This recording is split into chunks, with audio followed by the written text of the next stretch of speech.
Hello, everybody, and welcome to another episode of Advent of Code in Kotlin, Sunday edition. I feel like I've said that before, probably roughly a week ago. That is how these things tend to go. Welcome again. I'm glad that you've decided to join. If you are in the chat, you know the usual. Please make sure you say hi. Let me know that you're here, and of course, let me know what you thought about today's puzzle. I seem to remember we had a prediction yesterday when we had Olaf on the stream, who said there might be a maze puzzle coming up, and it sure seemed like a maze puzzle today. Yeah, Olaf is in the chat. It's very, very right, and I'm very excited actually. So just to have all of you stay tuned. Olaf did provide a visualization for today's problem, so things are going to get visual. I'm already quite excited. Rob says our complaints about easy weekend tasks have been heard, indicating that maybe the difficulty level was slightly higher. Hard but interesting. Yeah, those are always good. Yeah, not so easy, but a nice problem. I'm very curious because I've been sleuthing around and I've been discussing with colleagues and so on. It seems that a lot of people have had a lot of different ways of solving today's problem. So I'm hoping. I know we're going to see a couple of slightly different approaches, and maybe you have chosen an entirely different approach to what we'll see today. Part 1 was pretty easy. Part 2 took a while until I had an idea that worked. Sometimes it really takes you stepping back for a moment and just thinking about it for a bit. I now have a stack of papers sitting next to me on my bedside table, so that when problems like this come up, I can make a little doodle and just a nice little drawing that helps me understand what's going on. Yeah, indeed, Olaf's prediction did come true. We did see a maze problem. Oh, and here we already have the first interesting suggestions for algorithms. Dijkstra. We'll see how that goes. Hello, Patrick. I'm glad you're able to join again today.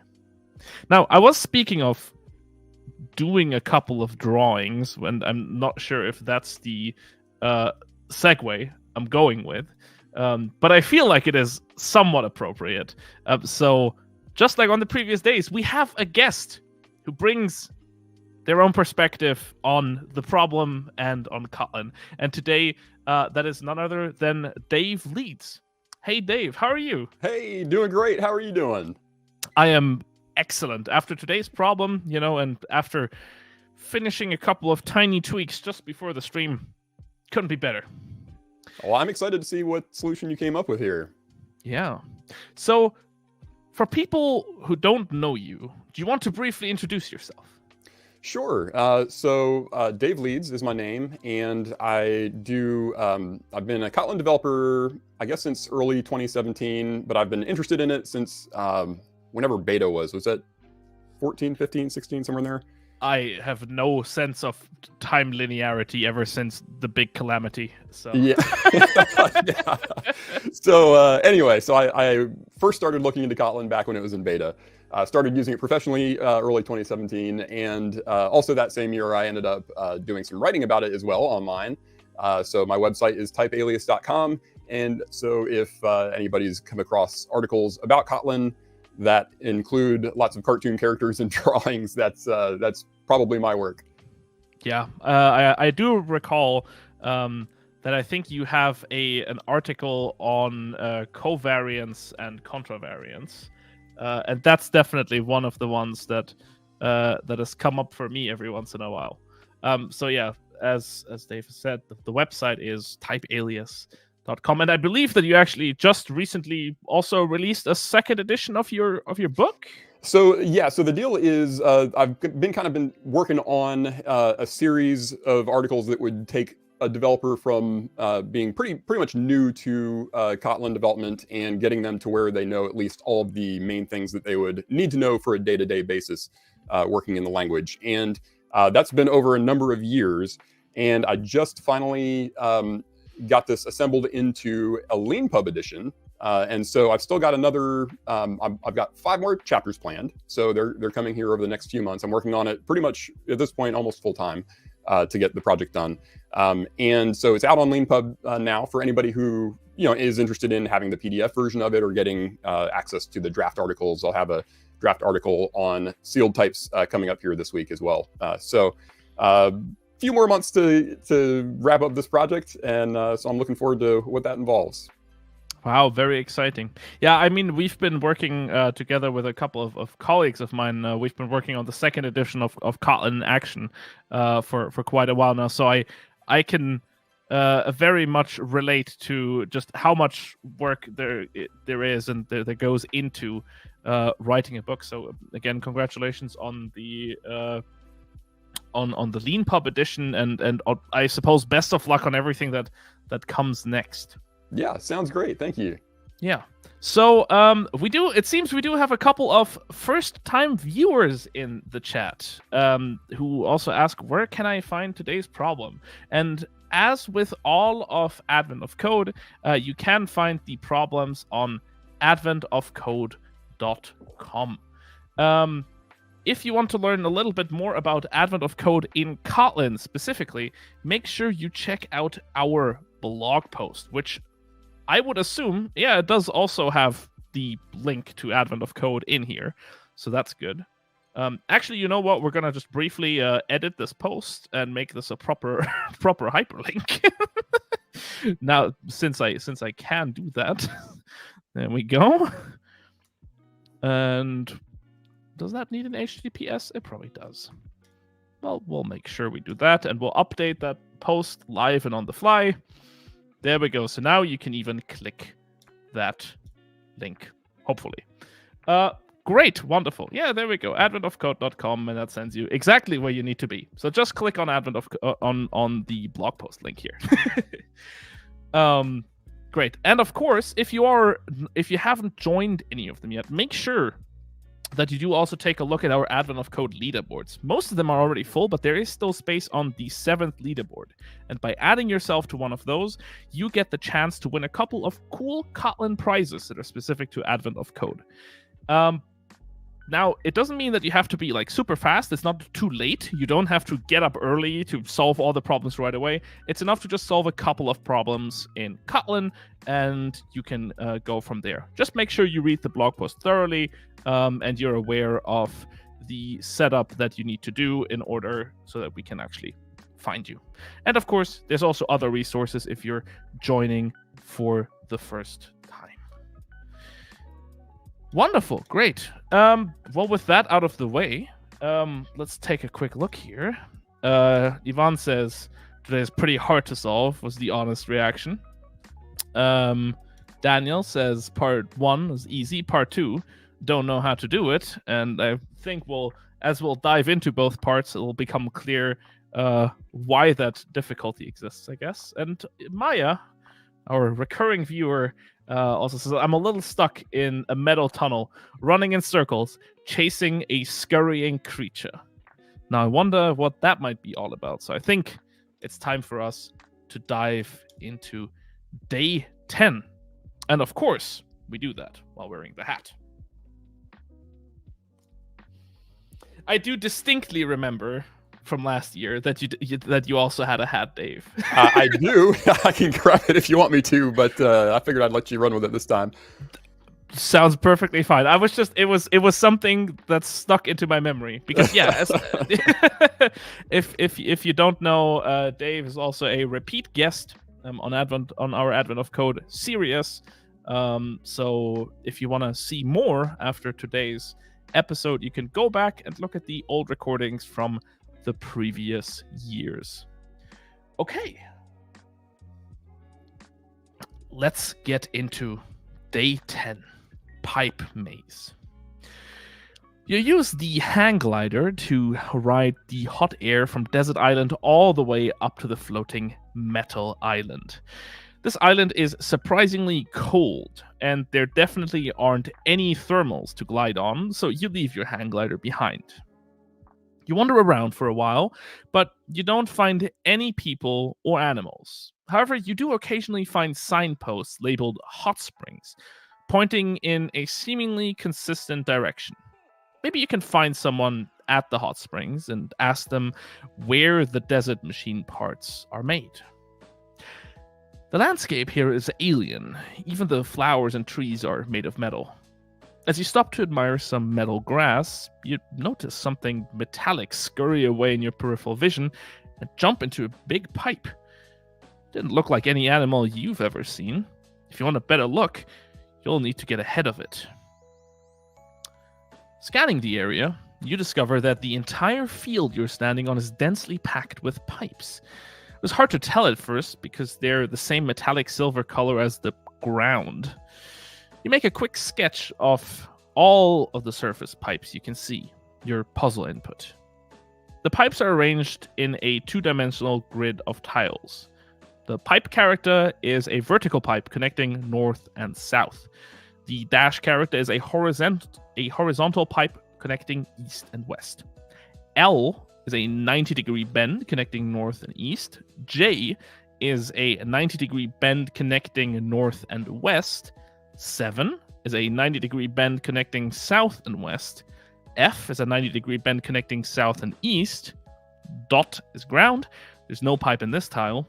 S is the starting position of the animal.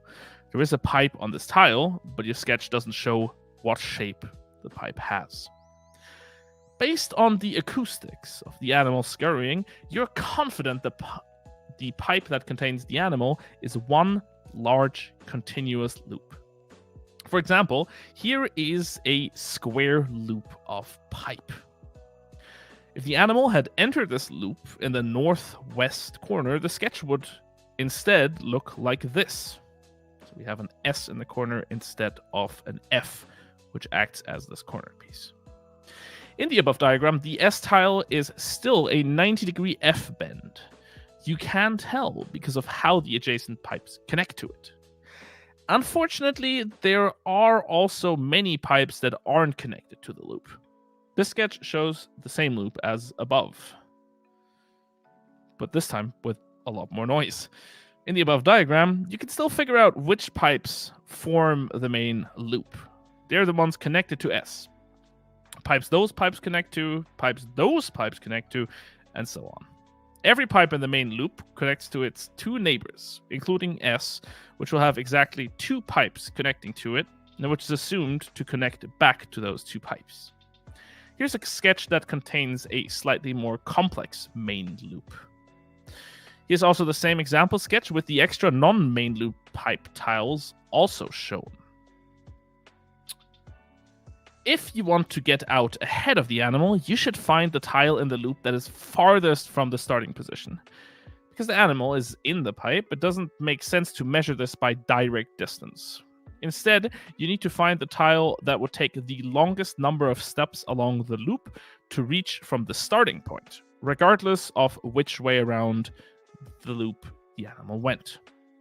In the first example, with the square loop, you can count the distance each tile in the loop is from the starting point like this. Starting from 0 and then in both directions going 1, 2, 3, and at 4. In this example, the farthest point from the start is 4 steps away. Here's the more complex loop again, and here are the distances for each tile on that loop, starting at 0 and then going through 1, 2, 3, 4, 5, 6, 7, and 8, closing the loop. Find the single giant loop starting at S. How many steps along the loop does it take to get from the starting position to the point farthest from the starting position? All right. Well, that definitely. I mean, we can take a look also at my puzzle input here for a second. But that sure looks like what might be potentially some kind of maze situation, right, Dave? Yeah. So, what were your initial thoughts when you saw the problem statement? Besides, that's probably a maze. Yeah. So when I first read it, funny enough, the first thing that occurred to me was that Olaf yesterday said he was wishing for a maze, and I was not wishing for a maze, and so I was like, Olaf. But no, this is this is good. That's right. I'm excited that we got a little bit of a challenge here. Oh yeah. I think also, I was just going to say also, you already mentioned it, but I think this is, anytime we have a maze, it's always a lot of fun because somebody comes up with a really good visualization for the maze. So I think we'll have some good options on that as well here. I very much think so. I very much like Maya saying it's Olaf's pipe dream. That's a good one. And Olaf does apologize for the maze problem that he did conjure up. Oh my. So how did you approach what was your initial thought as to like how can you approach solving this? Yeah. So I think I actually started with this just trying to solve it with using just the characters in the input data as we have it, which is kind of unusual for me. Typically, my first instinct is to just, look at the highlighted words in the puzzle, figure out what classes we're going to need, what functions we're going to need, that kind of thing. Mm-hmm. And so my first take on this actually was just using, the characters themselves as the data. I ended up changing that plan along the way so that I could create actual tile classes that would represent all the different directions you could go. But really, the interesting thing to me about part one here is that it's asking, how far, what is the farthest that you can go down the maze to get away from the starting point. And so my thought was, well, let's just walk the entire loop and then cut the number of steps in half. So that was my approach. Yeah. And I think I was in quite a similar boat here. We can actually, just to validate this, by the way, we can control F for an S, and we'll see that there is exactly one. So that's already very helpful. But yeah, I guess we can just take a look at your solution here. I'll make sure I'll open up the correct project, hopefully, and I'll follow you. And you can walk us through the approach for part one. Okay, great. So, like I said, after tinkering with this for a little bit, I decided to go ahead and create some models to represent the different pieces. So I will start at the top here and kind of work my way down. One of the most obvious ones is going to be the position class. So I'm going to arrange the inputs, as we saw, it forms this sort of grid. So we're going to arrange this into a list of tiles, pretty much. And position is going to represent how many, the coordinates for where you might be in that world. So X is going to be how many to the right, and Y is going to be how many down. Actually, it's going to be index because we're going to start with 0. I did add a direction helper here. So this is an enum, enum class that just gives us the 4 directions that you can go. We can't do any northwest and southeast or any of that. So it's only 4 directions. I did add this 2 right, 2 left, and 2 back. And all that's going to do is using the ordinals here for northeast, south, and west. If you're going to rotate, say you're facing to the north and you want to turn to the right, you're just going to rotate once. And so I've got these in order, north, east, south, and west. So to go to the right, we just take the very next entry in that enum. To go to the left, we're going to go around 3 times, 90-degree increments. And then to face backwards, we're going to just do 2. So that rotate sounds a little confusing, but it's really just a matter of getting to the right direction without getting without overflowing the entries limit there. So we've only got 4 of those. Mm-hmm. The tile class is where I've got the character and the set of directions that it represents. So this is pretty close to what we have in the story, where it talked about the different characters that we've got and the directions that they connect. So, just for example, the F character is I named it north and east, but it connects to the south and to the east. So I probably should have named those a little bit better. But the names actually didn't end up meaning much once we got going. This next direction function is made to tell you when you step into a tile of a particular kind from a certain direction, you've only got one other way you can go, right? All of these have 2 exits. And so it's just a question of if I came from the east and this is an east-west tile, then the only place I can go is to the west. So that's what that next direction is there to figure out. ToString, of course, just for debugging, because I did get stuck, especially on the second part of this challenge.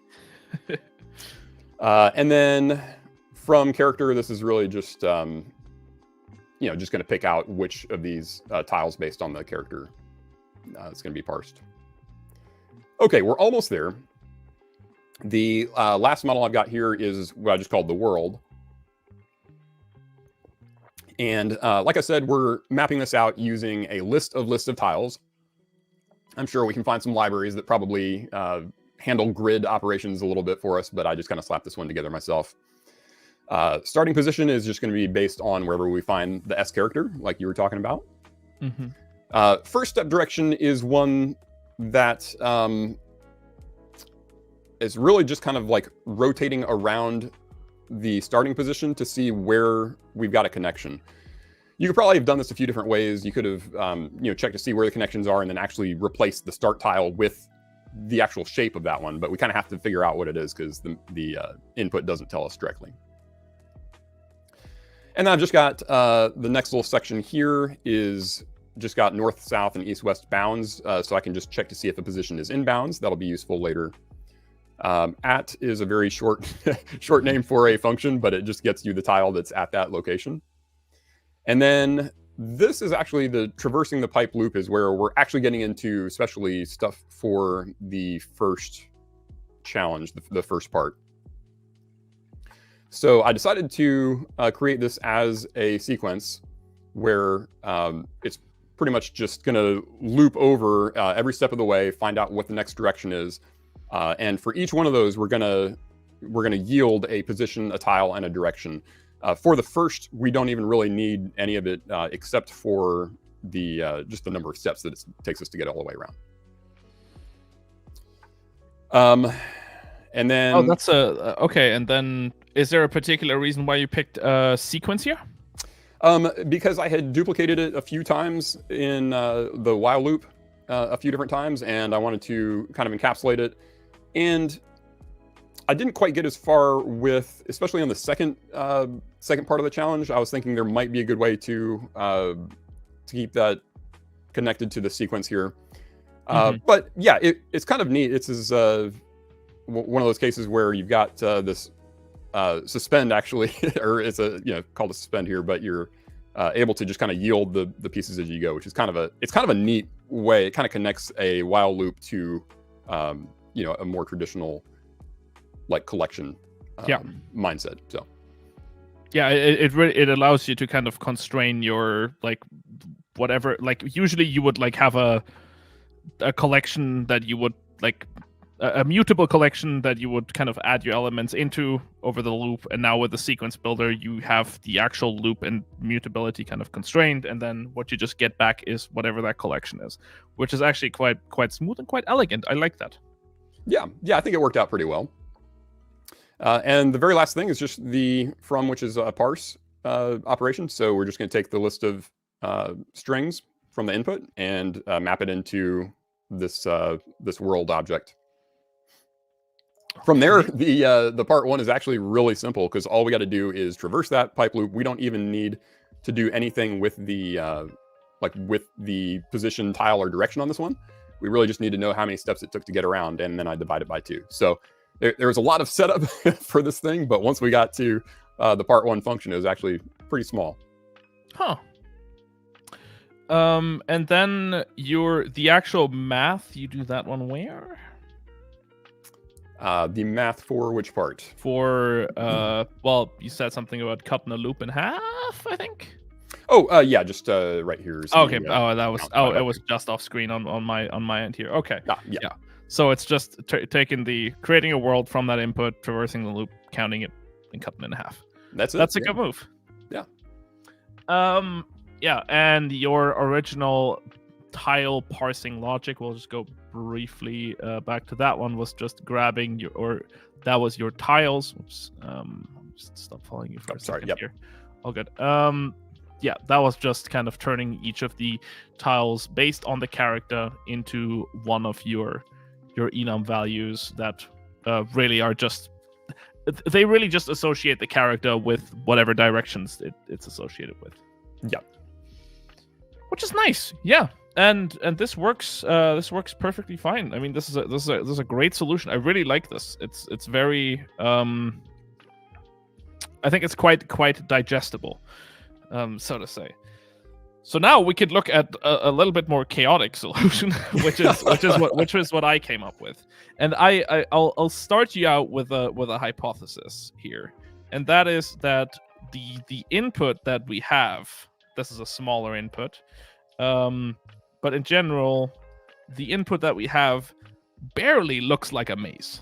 Like, this does not look like a maze to me. But one of the first things that I actually did, because I was like, if I make any mistake whatsoever, I'll not be able to debug it just looking at this. Especially, I think the J characters are like what kind of messed me up. This is actually just based on font choice. If you had a different font that wouldn't have the top bar on the J, I don't think it would be quite as intense. But the good thing is you can just like replace these step by step with actual just Unicode characters. We've left the bottom line here so you can kind of see what the actual difference here is. And that's totally not just an off by one error on my end. So you'll see that, for example, the J character now got turned into the appropriate like corner shape, and you'll see that all the lines really connect. And now, I think compared to what we had prior, like in this one, you have to squint pretty hard to see where that original loop is. The moment you start replacing this with other characters, like I can follow this with my mouse like immediately, and it's like there's no confusion here anymore. I would say. No, in fact I feel like playing Pac-Man now. Yeah, exactly. And this, of course, I mean, you can also do this with a bigger example, but then it's not going to look quite as interesting. So yeah, poor last row. Yeah, it's it's a fair assessment. I probably could have done something here, but you know. Can probably hold on. Wait a second. I think I can fix this. If you give me so this is terrible code, and I don't want anyone reading it. So,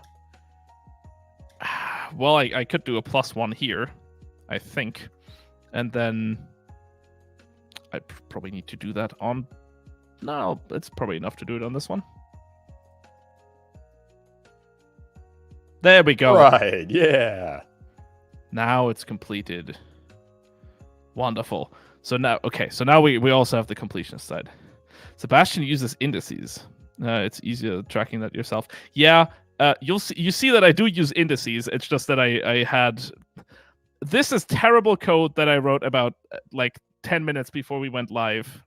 So I'm okay with it being the way it is. But yeah, you'll see that quite literally, like I think before I even started with any of the algorithms, I just introduced a function called an extension function called toNiceACharacter, which just maps all of these fellas to their Unicode block representation. Like, they are still characters, so I can still work with them the same way as I would have prior. It's just that now they also render a lot nicer if you have debug output. I kind of wish they would have just started with that instead of using, using these text characters here.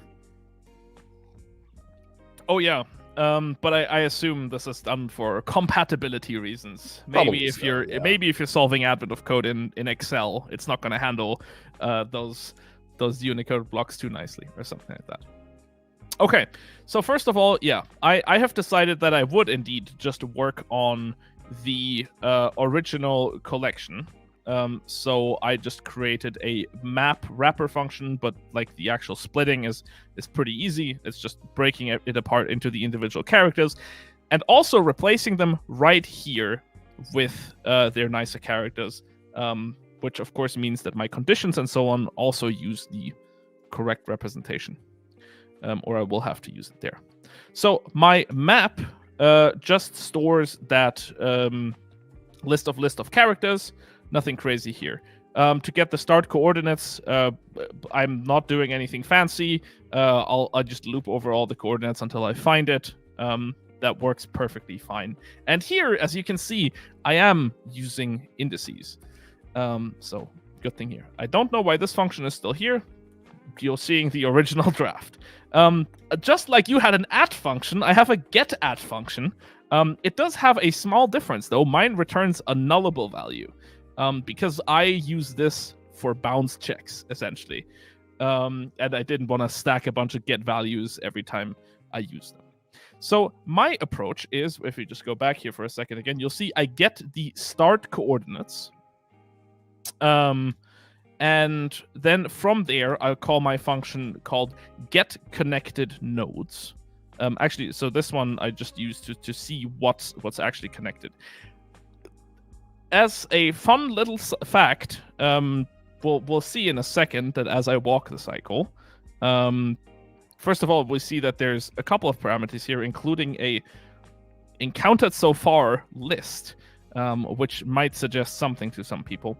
Then at the end, we do a slight adjustment and a division by 2, and that works perfectly fine. But here, we have a wonderful tail recursive function. I think we've brought this up recently. So this is this is equivalent to just using a loop, but this allows me to just write it in a slightly different style. So the whole approach for me is I'll start at some position on my map. And I also keep track on everything I've seen so far. So wherever I am, that's in my new encountered list. I've already seen these nodes. And my next step is all the nodes that are connected to my current node, except for the ones I've seen already. So that prevents me from running backwards. Is this efficient? No, you could definitely do a more efficient implementation because you're kind of always looking back before you're like moving forwards again. But it does work. We can get rid of this print statement. And once there are no more steps that we haven't seen, it means that we must have completed the loop because we ran all the way around. So the thing in front of us we've already seen, and the thing behind us we've already seen. So there's nowhere to go. We're done. We can return everything we have encountered so far. And I suppose I could drag the +1 in here because that's the last step we're doing. Otherwise, and this is where the tailrec modifier comes in, we continue walking. And we just do that by saying, all right, give me whatever other node is connected. This should actually just be a single node in all cases because we're just in a loop. But I always decide, sometimes in these situations, I decide like, well, you never know what's going to come up in part 2, which is why sometimes I decide I'll instantiate a little more in memory, or maybe I'll keep some extra information around. Yeah, and what we just do is we call the same function again with our updated with the updated encountered as our encountered so far. So this just calls recursively until you've gone through the entire loop. Of course, you could write this as a loop, and that's exactly what the compiler does when I add the tailrec modifier. If I wouldn't add this, it would add another element to the call stack every time I called walk circle, which, of course, after a couple thousand elements, would probably just give me a Stack Overflow exception. Yeah, so Zeltbrand says, I tried a recursive approach first, but then ran into a Stack Overflow error. How does tailrec fix this? Yeah, so essentially tailrec forces you to write your function in a style that's called tail recursive. That means the final thing that you return can be one of two things: just a simple value or a call to the same function again. So like a recursive call, what's important is that you're not allowed to do anything with that result inside the same function. Like if I were to write like if I added this returns me a number, so if I added +5 here, you'll see that immediately the compiler says this function is marked as tail recursive, but it doesn't have any tail calls, because now it actually needs to keep track of all the like intermediate +5s. Otherwise, it can do this optimization where after you're done with one of the iterations, it can throw away the frame, I suppose, related to your current walk circle invocation, and can just do the same the next one. Rustam says you can also just get yourself a gigabyte of memory on the stack and then just have deep recursion. That's also a great approach. There's also a deep recursive function as part of the Kotlin standard library. Deep recursive function, this one, which does allow you to keep track of your stack, but it does it on the heap, which means you don't get a regular Stack Overflow exception. You can do that for as much memory as you already have. And fun fact, this is implemented on top of coroutines, because why not? Yeah. Yes, exactly. So Maya here also says again, it does it unrolls the recursion into an endless while loop with a break, essentially, at the end. So you can get the... Yeah, we could also take a look at the... I suppose we could take a look at the bytecode, actually. Yeah.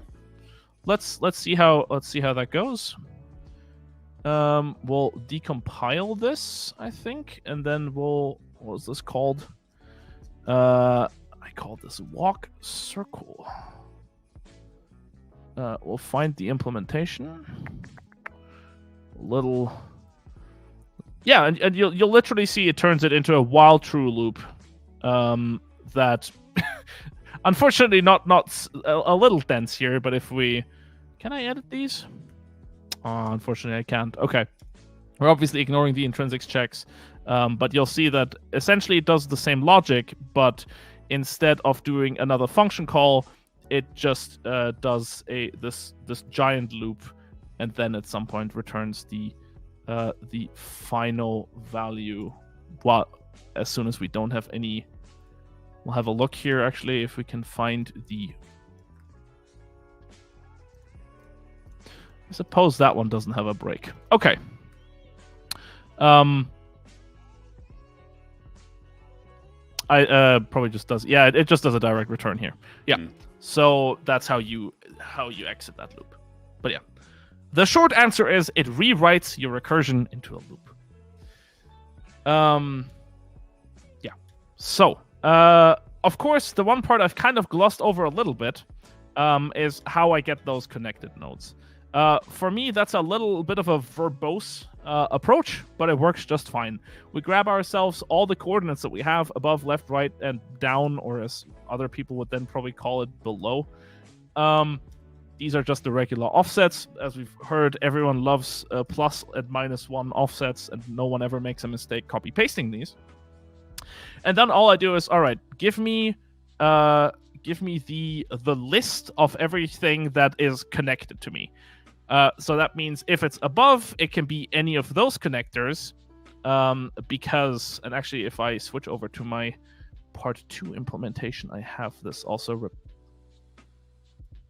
to my part 2 implementation iteration 3. There we go. I also have these replaced directly with the actual characters, where this makes a little bit more sense. So imagine yourself, you are below this character. So you're looking at the part above, and you'll see that a pipe can go to the right, it can go to the left, or it can go straight. And then if you are at the left, if you're looking at the left side, so if you are at the right, it can either be a pipe, or it can be a pipe that goes up, or a pipe that goes down from yourself, and so on. And then I still need to do a tiny little bit of filtering, because now I've gotten potentially multiple ones of those. So I've added all the ones that are around me, and then here's the funnest part of all of this, which is which one of these are actually connected to me. Which is, I decided I would just squint very hard at my input, and I would just and I saw that my start character is a go to the right and then to the bottom type. So I handle it the same way as going to the right and going to the bottom. So this is still a to-do for making it a little bit more generic. Yeah, and then after that, you have a way of walking that circle. Sebastian off by 1 Eichner. That's a good one. I like that. I'm not sure if it, maybe that'll stick. Who knows? Yeah. Yeah. So this part is where I get the actual nodes that are truly connected to me, and that are not just kind of floating in the general area.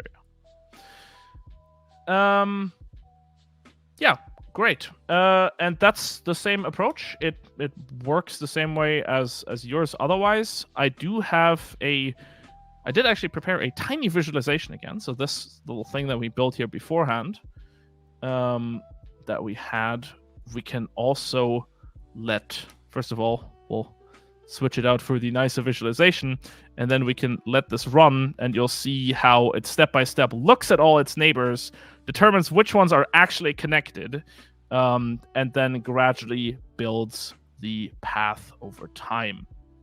Let's just kind of steps through, and you'll see that because it always checks out all of its neighbors, sometimes it catches things that are not directly connected, that are just in the general area, but over time it finds that entire loop. This is, of course, slowed down slightly for demonstration purposes.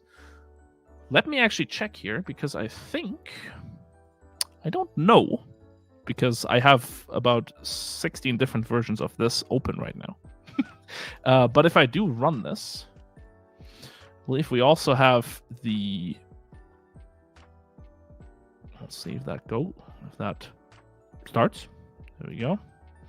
You can also see the visualization of the real maze, which is slightly bigger. So you can see that at the end, I get 6,768 as my length. So that's the entire loop, just cut in half. Great. Wonderful. Got to make sure I zoom back in here for our future discussions. So, once you handed in part 1, Dave, what was your fear? What do you think was going to happen next?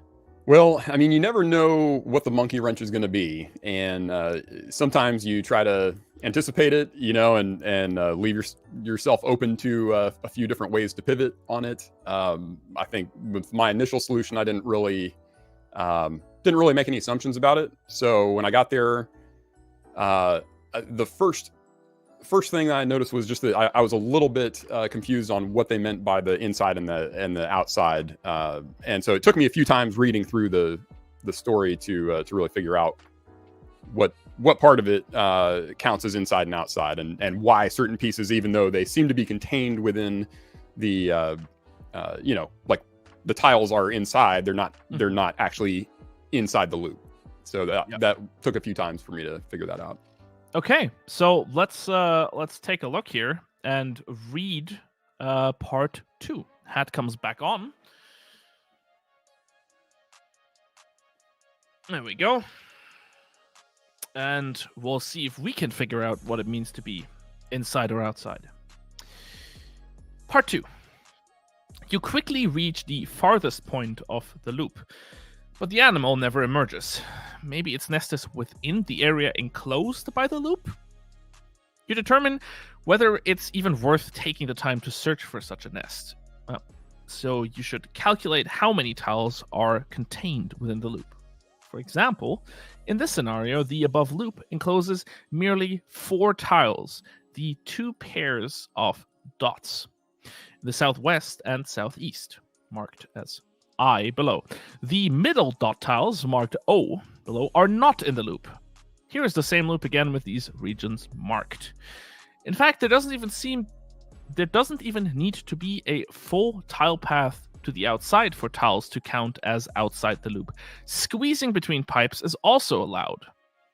So first of all, we'll discuss these very briefly. The middle part of this is on the outside because I have a very clear path that allows me to walk in here without ever having to cross any of these pipes. So I'm clearly still on the outside, even though I'm kind of entrenched here.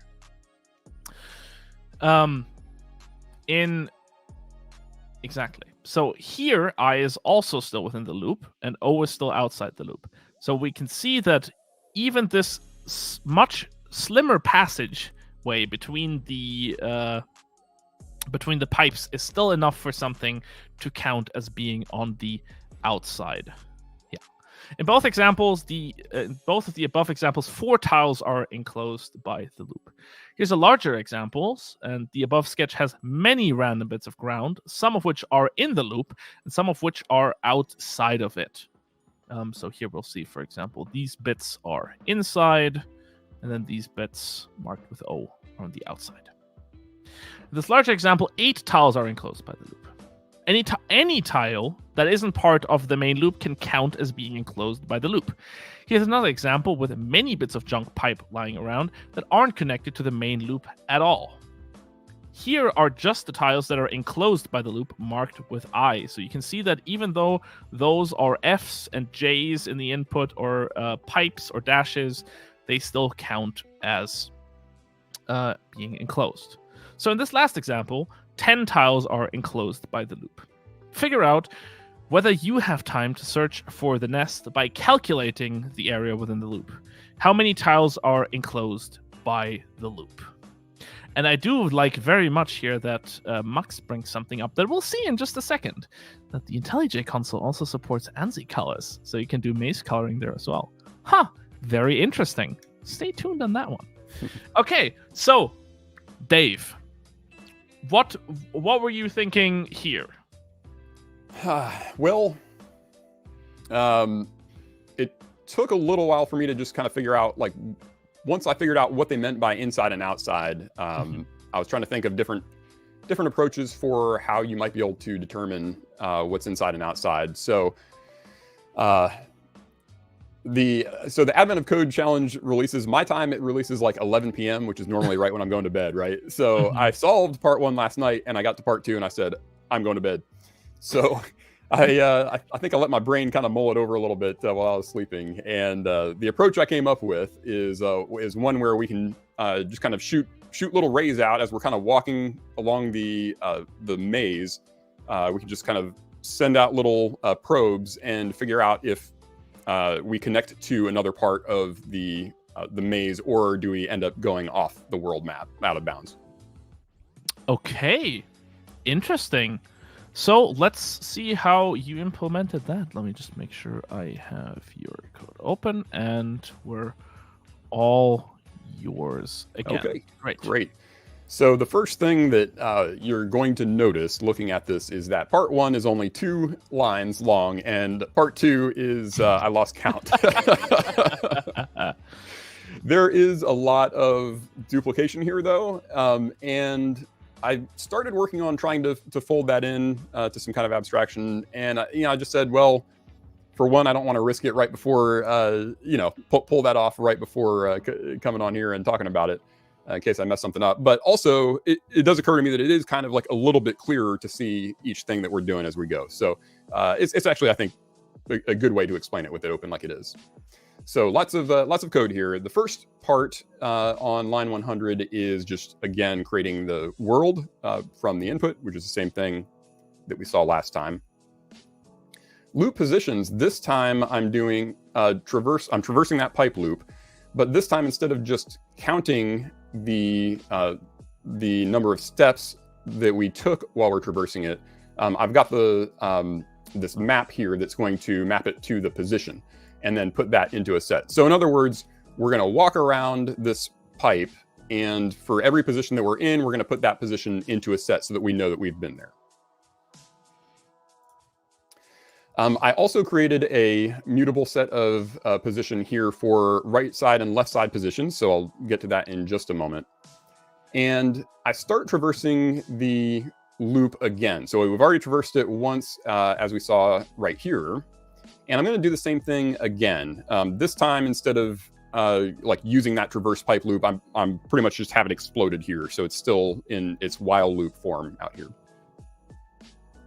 So starting at the start position for the world, we are just stepping.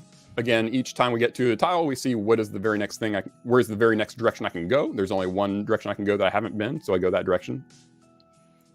But the thing that makes this part different from the first part is that we're going to cast out little probes to my right and to my left. So if you imagine as I'm walking down the tunnel, I'm going to send a probe out to the right, see if it ends up hitting a wall or does it end up hitting the out of bounds. It either is going to hit the position, a position that we've already been.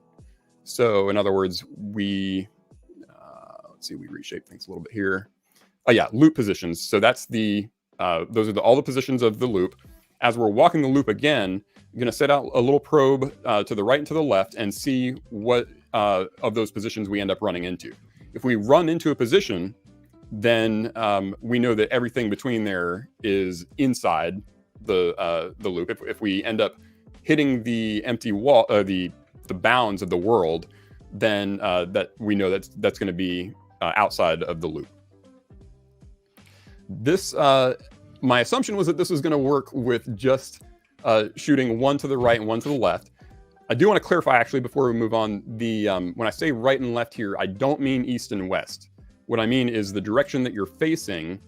So if you're facing north, then the east is going to be on your right and the west is going to be on your left. But if you're facing south, it's going to be the other way around, right? So when I say, when you're reading this code here and you see right and left, we're talking about like as you're facing, as you're walking through the tunnel and you're facing a certain direction, there's some directions to your right or to the left. And so those are expressed in relative terms when we say right and left, and then those will be converted into north, south, east, west. So it's port and starboard. That's good. I should have thought to do it that way. Yes. Very good. So my assumption was that if I just, every time I take a step, I fire things off to the left and right and see what we run into, that would be enough. But then I realized that we've got some corner pieces as well. And so this works great if all you're doing is walking in either a north-south pipe or an east-west pipe. But when you hit those little, the elbow pieces, we need to send them in both directions. And so that's why we've got not 2, but we've got 4 here. So we've got 2 going to the right and 2 going to the left. Now, the one other thing that I'm doing here, besides adding each of those positions as we're casting that out, we're adding those positions to either right side or left side, the sets. And the one other thing that I'm doing here, which is certainly not the most efficient way to do it, but I'm just noting that if if the right position ends up going out of bounds, then I can indicate whether or not I'm traveling clockwise or counterclockwise. So for example, if we're walking around in a loop this way, then inside the loop is going to be on my right, outside the loop is going to be on my left. If we're going around the other way, if we're traveling in a counterclockwise direction, it's going to be the other way around. So this is just to keep track of which side is going to be inside and which side is going to be outside. Mm-hmm. So we're capturing both. We're capturing the right side and the left side. And when we get down here, we just say if we notice that we're traveling clockwise, then we're going to take the positions from the right. If we were traveling counterclockwise, we take the positions from the left. So, and I have no idea if the puzzle input sends people in different directions. For all I know, maybe it's always in the same clockwise direction. Maybe, I don't know, but I put that in there just to make sure. I mean, it's a loop, right? Like you could go either way. It doesn't really have a. It doesn't really prescribe a direction. I guess it doesn't. Yeah, and for my approach, back up here to, let's see. the first step direction, right, is where I choose from the starting block which direction I'm going to go. And so I'm kind of just picking, starting with east, southwest, and north, kind of going around that way to see what's the first thing that connects to that tile. And so I suppose depending on what the map looks like, it could end up being clockwise or counterclockwise. Okay. I find this very funny because we talked beforehand, and I asked you whether you had used like array casting, and you said yes, and I was like, wow, cool, it's gonna be similar to my solution. It's not at all. Actually. Not at all, huh? Yeah, no, my solution is much closer to Rebby's. Which says I only had to cast rays from the set of all enclosed cells to check if they are inside or outside, and only use one horizontal ray each. And because this is kind of the same thinking I had, because I thought back to when I was playing around with game development at some point, and I realized that essentially what we're doing here is we're trying to find out whether a point is in a polygon or not, right? Like the loop that we have is our polygon, and in fact, our loop is like a very, it's a stretch calling it a loop because it's like this almost fractal like thing that Hilbert space filling curve. But yeah, so I read up again on the point in polygon, which has two approaches. One of them is winding numbers, which sound terrifying to me. So I decided to go for the one where the paragraph starts with one simple way of finding whether the point is inside or outside a simple polygon. Is to test how many times a ray starting from the point and going in any fixed direction intersects with the edges of the polygon. The idea is just that you count those intersections, and if the point is on the outside of the polygon, the ray will intersect its edge an even number of times. So if you're completely firing off entirely to the side, like if your ray misses it entirely, that's 0. That's an even number. If you happen to start inside the polygon and fire outwards, you'll only cross it once, or maybe you'll cross it 3 times. And in that scenario, you know that you've started on the inside. Now, there's a bit of a trickiness to this, because our polygons have a little something here, and Rebby also mentioned this, that they had to remove the dash, F, and 7 tiles. So I actually created a tiny little visualization for this. So we can look at this here. This is the terrible visualization as we get them from the Advent of Code input, and then this is just the same thing translated into something that's a little bit more blocky. Now, here's the thing, right? If we imagine this dot to be, we want to check whether this cell. Can I draw? 2 seconds here. I'll use my wonderful pen. If this cell is enclosed in inside of our grid or not. And well, the algorithm told me I can fire a ray in a random direction. You can fire this like diagonally if you want to, but I could also fire this like straight in another direction, and then I'll just count the intersections. Now, if I were to interpret this cell as being like right here in the middle, I'd run into a bit of a problem, because I'd be exactly like parallel to my interpretation to that I hit exactly the surface here. As Alexander says this. Yeah, in my visualization, the dot is not perfectly centered, which makes the case handling slightly easier. You're absolutely right, because the algorithm is kind of underdefined when you're exactly hitting an edge of your polygon. But the good part is that since we are operating in a discrete like nature here in our grid, we can absolutely interpret the dot to be at a slightly different location, but we have to follow through with it. So if we decide that the circle should be slightly at the bottom of our cell, then you'll see that it will never hit grid cells that have the L shape and that have the J shape, and it'll also never hit the regular dash. So we need to skip those. Or if we decide that it is above the middle layer, it'll never hit the 7 shape, and it'll never hit the F shape either. So depending on which one you choose, and you could of course also do the same thing going north and south, if you're happy with this. You can also use, like Rob here says, doing diagonals, where you can count certain wall elements as 2. For example, if you go northwest, the L is 2, while the F is only 1. Yeah. So depending on how you handle it, you just have to make sure that your interpretation is consistent. Now, luckily, this allows you to reuse a whole bunch of your code. And I'll discard these annotations, and we can just take a brief look at what my implementation for this looks like. So, there's a couple of small updates here. First of all, the walk circle function that we've had beforehand now doesn't return an integer anymore. It just returns the list of edges, or the list of points on the polygon's corner, or like edge, right? So this defines now I only had to change the return type, and I get back the entire definition of the polygon. And then all I have to do at the end of the day is I can loop through all the points. This is the least efficient way. Rebbe says, yeah, you can also do this with just the set of enclosed cells. So if you already have some kind of either bounding box or something else, you can make this a little bit more efficient. But I just fire the entire grid against the isPoint in polygon function. And the isPoint in polygon function, as you'll see, these are the original notes as I wrote them this morning.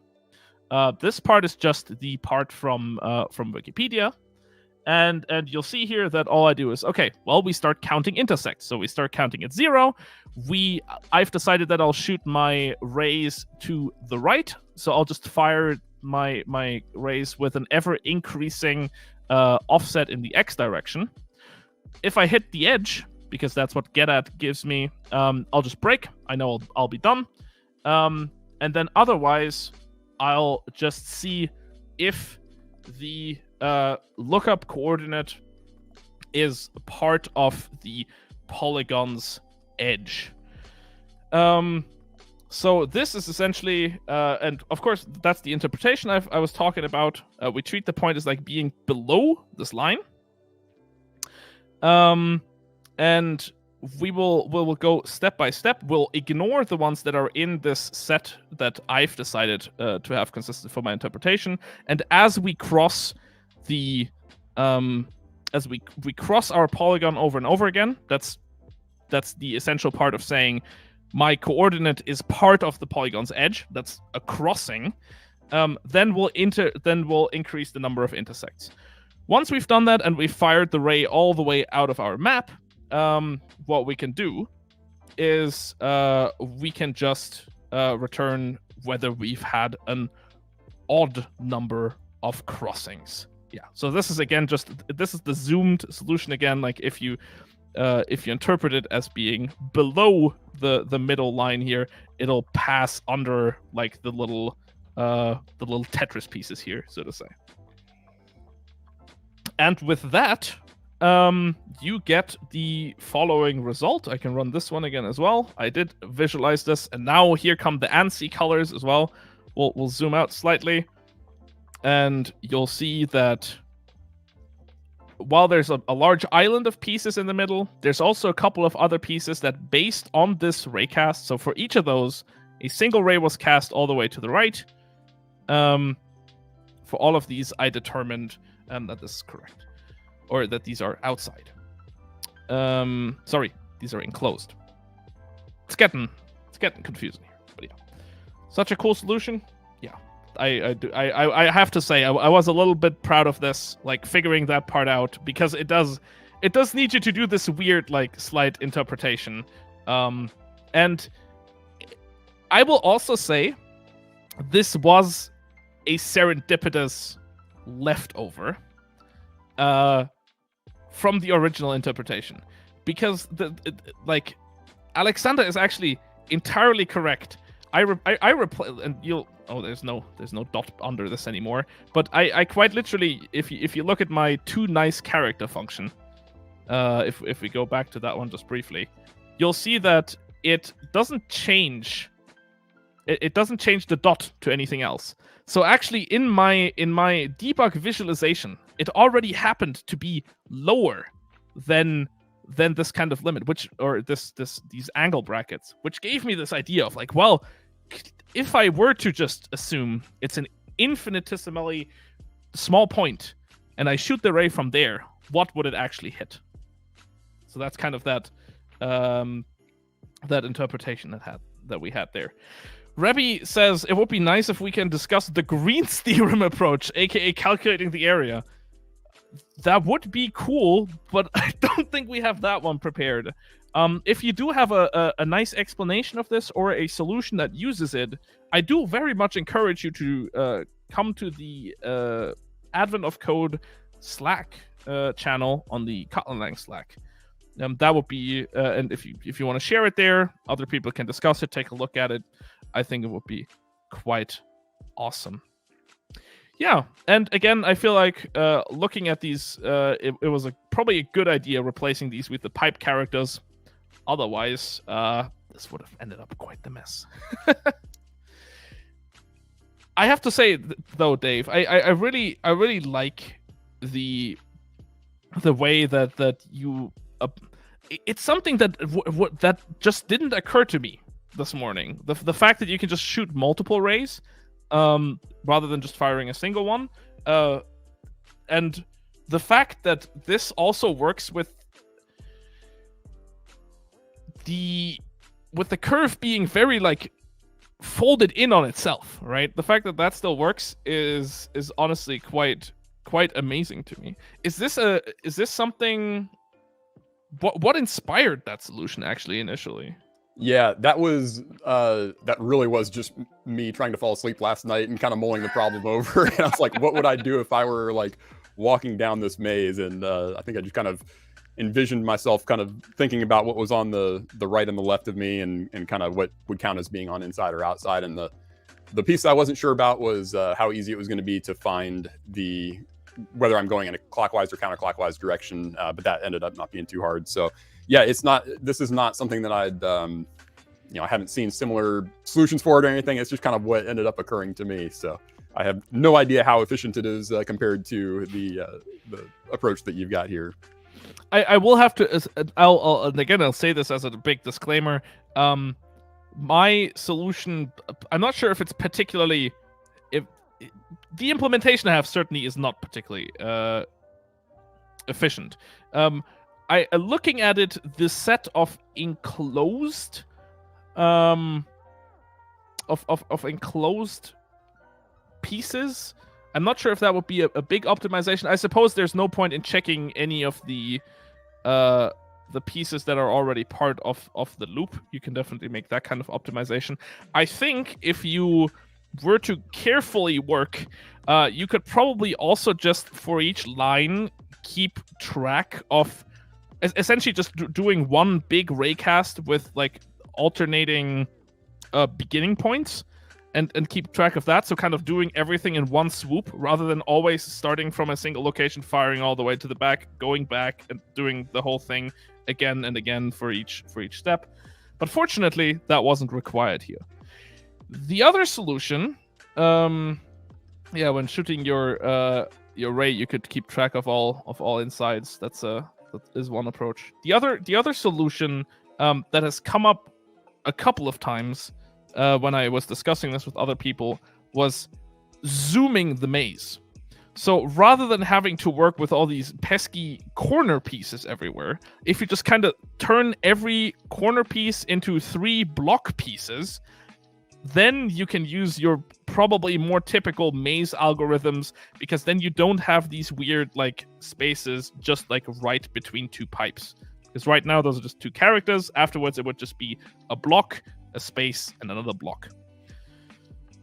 And then the classical solution that at least was told to me from a couple of people was they were like, well, they immediately thought flood fill algorithm, which, I mean, that makes sense, right? Yeah, I think so. That was one that I kind of poked around to see what other people ended up doing for this, and I did see flood fill algorithms in there, and I didn't get close enough to see, like, how do you even decide where you start when you're going to do a flood fill?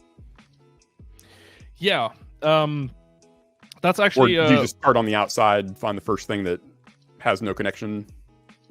That is an excellent question. So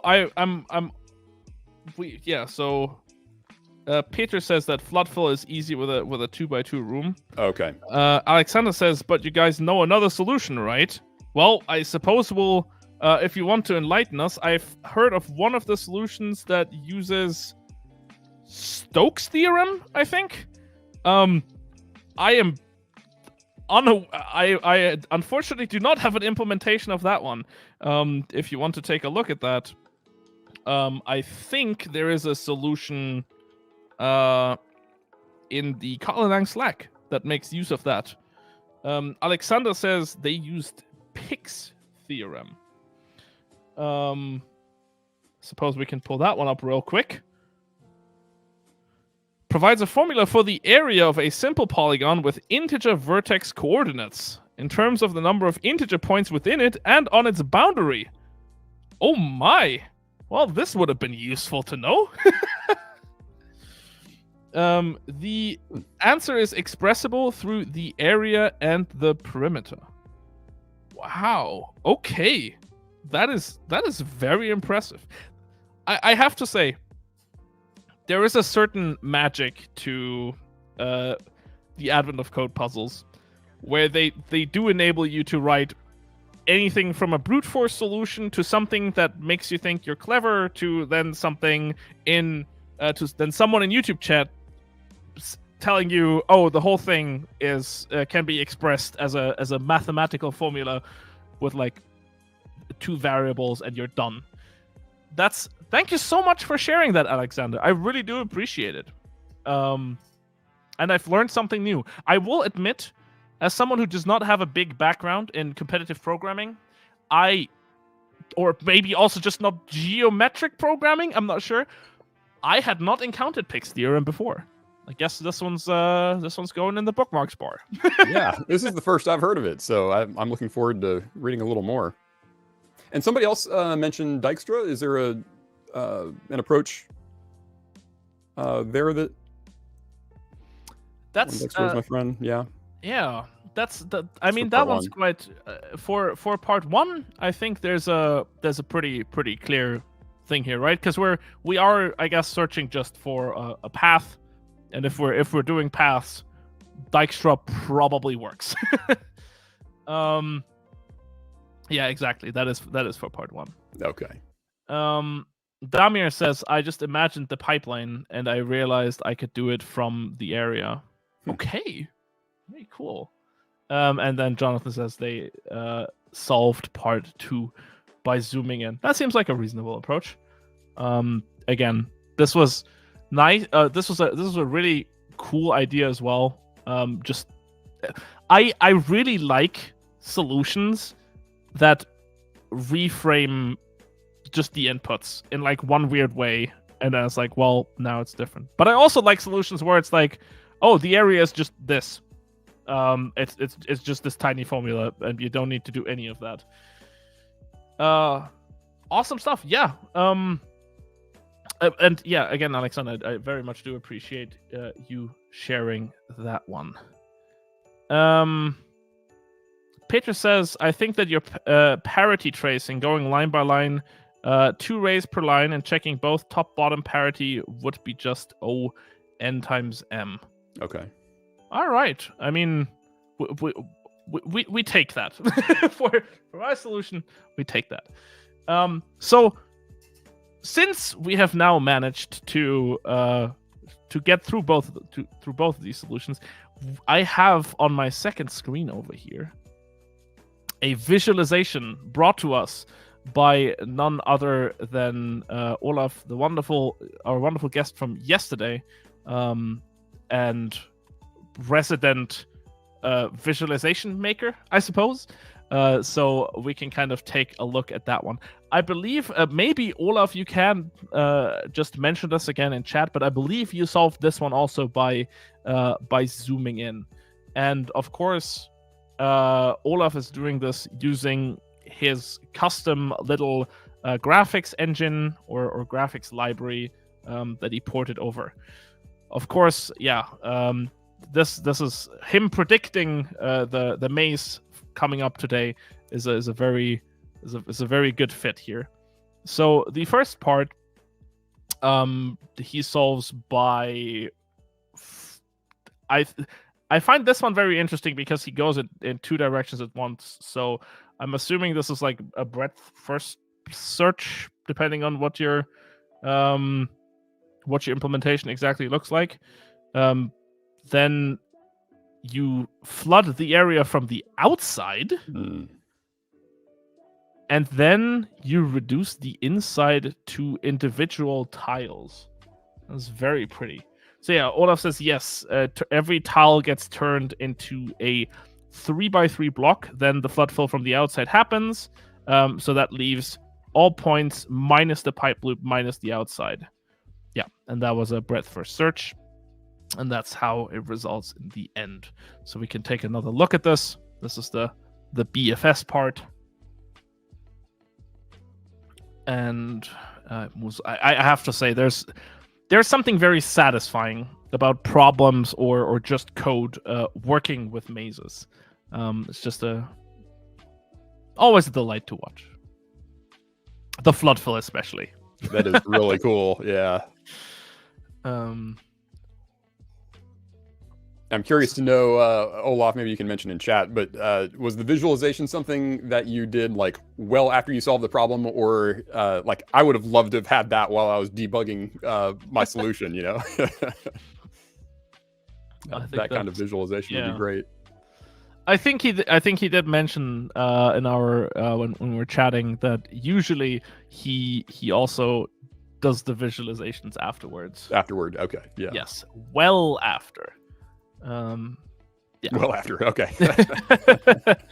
So taking a bit of a break there before getting into those. Yeah, exactly.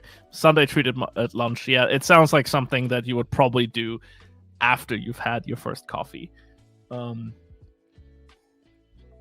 Yeah, for me though, it was truly essential to have this kind of like basic visualization of just the kind of grid while I was debugging. So I wanted to have at least a very basic pipe setup and the colors immediately. And here I think is also a question that I kind of forgot beforehand from Olaf, which was, is there an easy way to create the ANSI block characters without copy and paste from a reference? So if you are curious, this is how you do colored output in IntelliJ or any other kind of terminal. Is you send control sequences that you usually look up somewhere. So this essentially sets the current cursor to red. So that's what I use for the points that are inside the polygon. Here we go. If the point is in the actual circle, so if it's part of the actual loop, then I call it then I make it cyan using this, and then after I've actually printed out the specific character, I reset it so that anything that comes after it doesn't get colored in the same way. The answer for whether there's a nice way of doing this without looking it up in a reference is a good one. We could this actually, Peter says this sounds like great use of AI assistant. We could turn this one on and probably just say what's the control sequence for ANSI yellow? This is a little light themed here, but I'm guessing we have the control sequence here. I'm not sure what's up with my color scheme. I think that's because to please the crowds, I quick switched that. Yeah. Oh, you mean was Olaf? Oh, you mean the characters, not the colors? Yeah. Thank you for the clarification. No, I don't think there is a super nice way. Actually, on the Mac, you'll find that there's a lot of like weird dead keys. So there is I think if I hit, unless I, oh right, I overwrote this because of when Dimitri was here. He provided the wonderful HJKL shortcuts plugin. If I disable this, will this prompt me to restart? Nope. Seems all fine. Okay. That blew up a bunch of other things, though. So good thing we only did this at the very end. Maybe I can just do it in a different editor. If I just open up Fleet, for example. Here we go. So if I just type, for example, like if I just hold the Option key and then just kind of go over my keyboard, you'll see there's a lot of like weird symbols here. And I think you can also do the Shift keys and so on. So like your Delta or your negation and such are on here. The block characters specifically, I don't think are part of it. So those I just have on speed dial with Wikipedia with the box drawing characters. And then you'll see here, yeah, I've used exactly these, the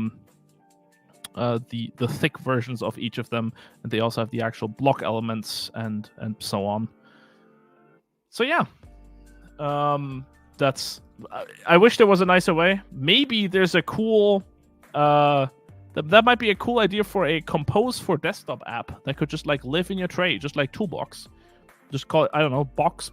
I don't know, like ASCII box, uni box, something like that. And it'll just allow you to choose these kind of symbols. That might be neat. Or maybe we could just, add them to the system-wide like emoji picker. Actually, not sure if. Oh yeah, the emoji picker on macOS actually allows you to also draw or get the block characters. At least that's what it claims. I guess maybe this search field doesn't allow it. Unfortunately, not as convenient as on the C64 anymore. So, I suppose some things maybe were better in the good old days. So, I actually really, really like mazes. So, I'm going to do a little bit of free advertising here. And if you've been on the stream before, I think this book has shown up previously. I have this wonderful book by James Buck. It's called Mazes for Programmers. Code your own twisty little passages. And it is a fully colored book that tackles a bunch of different mazes, whether those are with triangles, whether they have something called grain. It also includes a number of like specific algorithms. So if you, for example, like peek into this, you'll see it's wonderfully illustrated and comes with a lot of cool information.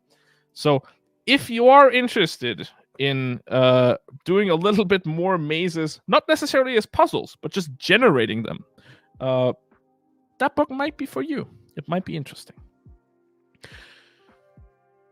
Wow. Again, I'm always so surprised as to how a puzzle like this leads to about a dozen different solutions. Yeah, there are a lot of different ways to solve this one today, it looks like. Everything from, like you said, some of the more mathematical ones to some brute force approaches as well. But the good news is all these approaches that we've seen, I haven't seen one that you just couldn't run with the input. Some of the puzzles they give you, they try to make it so you have to use some mathematical formulas, like the one that we had the other day for finding the least common multiple. Like, you can't brute force that one, at least not with my hardware. Oh yeah, but the one today was at least is doable no matter what your solution was. Oh, absolutely, 100%. And that's again, I've said this before. These are my favorite types of puzzles. It's when you can go crazy with your background knowledge, or you might have that little twist that might help you solve it real quick and real smoothly, or you can just like approach it on your own and explore it without having specific background knowledge and still arrive at something that is valuable for you and where you learn something about how you might solve these problems yourself. And of course, it always gives us wonderful things to talk about here. Jiri says AOC, but you need to write GPU shaders with brute force solutions. That sounds, I mean, hey, again, you can probably learn great parallelization skills with this. Yeah. Patrick says it seems that I also should do some game programming to better be prepared for next year's AOC. I can recommend, honestly, I could just recommend dipping your toes into a couple of like different subjects. I certainly should probably dip my toes into a lot more math, but like there's a lot of different subjects that all teach you skills that come up in the weirdest scenarios where you least expect it. In AOC, it's probably slightly more expected. Yeah.